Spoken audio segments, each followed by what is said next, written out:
This is Greg who says, my wife and I were driving home when a reckless driver plowed our car and seriously injured my wife. Why would God allow this to happen? Greg, God bless you. God doesn't make bad things happen. Why would he allow it? He doesn't really interfere with everything bad that people do. I mean, it was a drunk, a careless person. We've got drunks and careless people, and they hurt people, and dictators cause wars. God does not stop. If God interfered every time, well, what would he do if you blaspheme and he may cause your tongue to rot out? I mean, people would be so terrified they would serve him through fear. So God gives us all freedom. And as a result, we're free to make mistakes, and mistakes include hurting people. So why did God allow it? But out of that bad thing, good will come. God will the Bible says he shapes every circumstance together for good to those that love him. So whatever bad happened initially, trust me, something good's going to come. Look for the good, don't look for the bad. All right? This is Arun who says, the Bible says, thou shalt not kill, but our soldiers are required to kill enemy combatants. Is it wrong to be in the military? Well, you read Romans, it says, he that wields the sword wields it not in vain. He's a minister of God. You have to have police to curb evildoers. There has to be a certain amount of military to keep dictators like Saddam Hussein from running loose. If we didn't have a strong military, think the world may have been under the Nazis or under Joseph Stalin or something. We're the guarantor, and these soldiers are the guarantor of freedom for many, many people. So he's a minister of God. The Bible says he that wields the sword is a minister of God. All right. Okay, John says, Paul talks about being the elect. How much free will do we have? I wrestled with that when I was in seminary, the idea of predestination and free will and foreknowledge and so forth. God knows everything is going to happen. And I compared it to a basketball team. I was trying to think, give me an analogy, Lord. So you've got visible players shooting, throwing the ball back and forth, shooting baskets. But behind them, there are invisible players who are actually controlling the action. But what you see is the visible. So the real is really the invisible. The real is the invisible, the secret kingdom. That's where the reality of it all is. But at the same time, we have, the visible people have complete free will. God's not going to limit them, but in a sense, he's there to assist them and many times control them. All right. This is an interesting one. This is from Rachel. And Rachel says, I've been living with my boyfriend for 15 years, and we have a child together.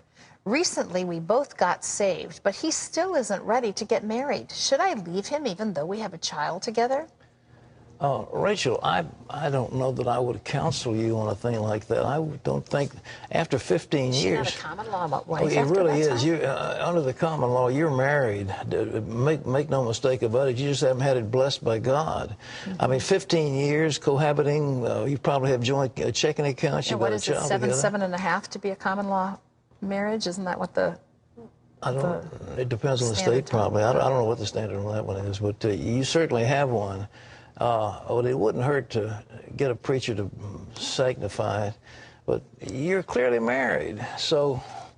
Yeah, I think maybe it would be good to talk to someone wise in the Lord spiritually, because if you just got saved, I realize that you are still growing and learning things, but, you know, part of that is making different choices in your life. Well, the last thing you want to do is to split up a relationship with a child. I mean, he calls you mommy and daddy. I mean, you know, you're like married, and you've acted married. The only thing you haven't done is solemnify it in front of a preacher or a justice of the peace. Yeah, it's interesting that she says he's still not ready to get married. I wonder what in his mind would change if he did. Interesting. Well, I think according to the law, you know, some of the rights of married people attached to common law spouses, at this point, you're, I just say after 15 years and cohabiting together with a child, you're married.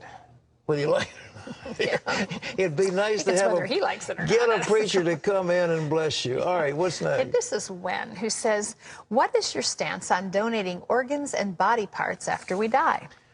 I think it's a very noble thing to do. I really do. If you've got a good kidney or something that could be useful, you know, your eyes or something, you don't need them. And I think it's a noble thing. I see nothing in the world wrong with donating body parts. Right. I agree. Okay, this is Mike who writes, one of my coworkers is incompetent.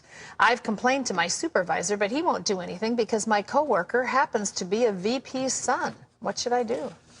Oh, Mike, I don't know how bad it is. I don't know how much he interferes with your work, whether you can do your work, whether it causes you to get bad fitness reports.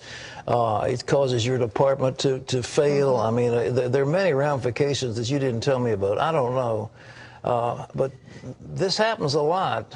You know, you've got nepotism in organizations. And you know, a good thing to know, Mike, is, and I think you would agree with this, you'll see this your whole life.